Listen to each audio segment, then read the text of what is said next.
Hello, welcome to my class today.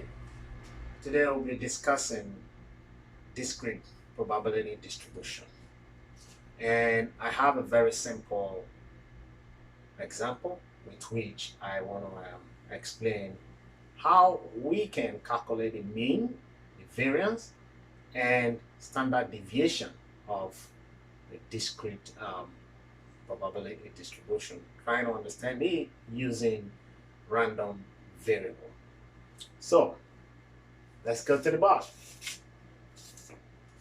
So you're gonna have a question with just probably with two lines or two columns representing x and probability of x event.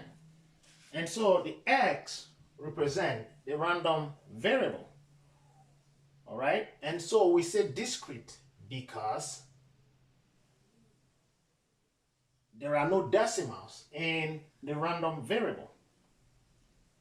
That is to say, if you graph both of them, you're going to have a precise or solid graph point because there are no decimals.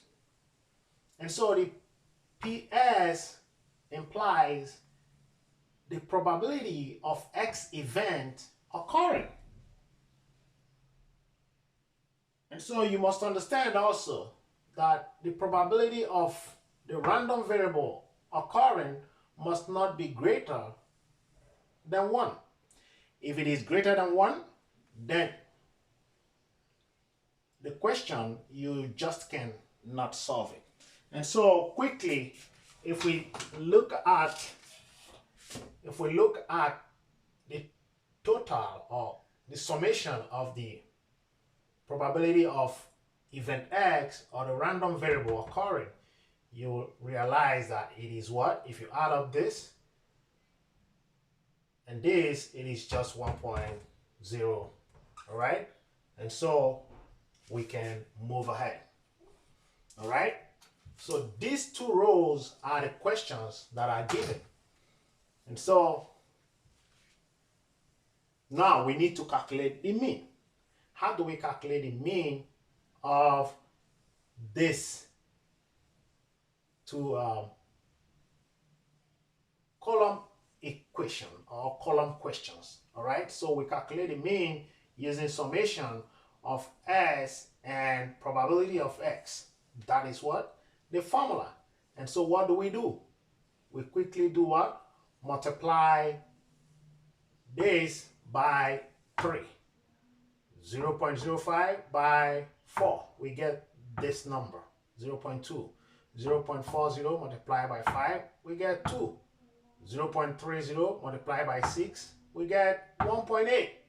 And the sum of it gives us what? 4.75. And that is what I mean. Very easy. All right? Now we need to calculate the variance. And how do we calculate the variance? These are what? The formulas for the variance.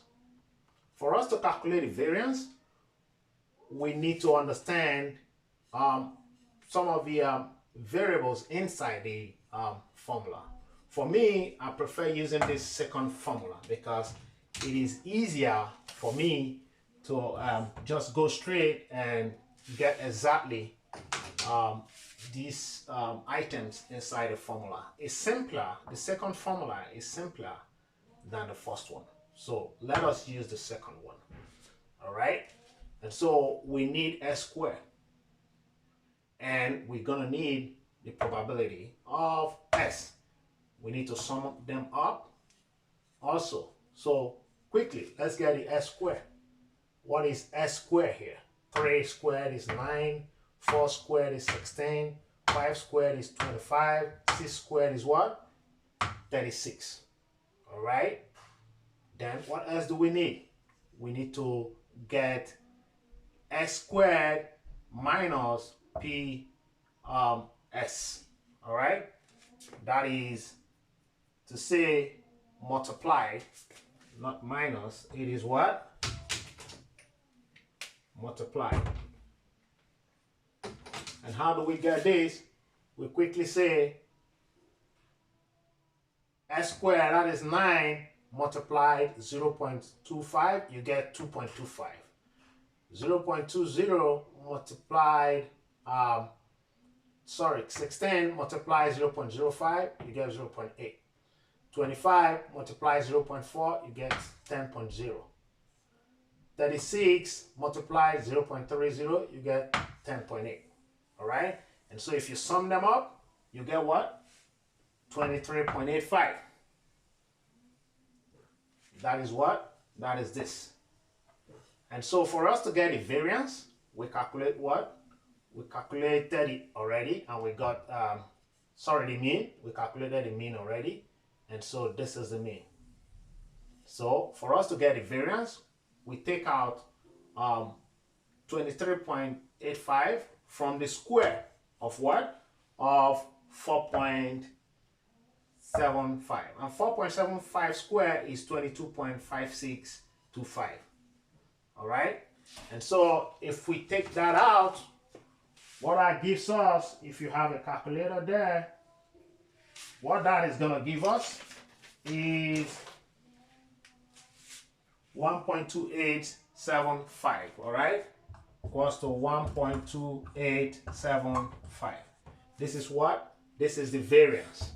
And so for us to get the standard deviation, we need to square what? We need to square the variance. If you square the variance, you get 1.134. And this is what? This is the standard deviation. And so what is the standard deviation? What does it really mean to us? It means that it shows us exactly how the data is what? Is spread. And so we need to compare the standard deviation with the mean to understand exactly how the data is. All right, guys? And so this is just a simple example of how you can calculate the mean and variance, also the standard deviation of a simple equation. Very easy, isn't it? All right, see you next time.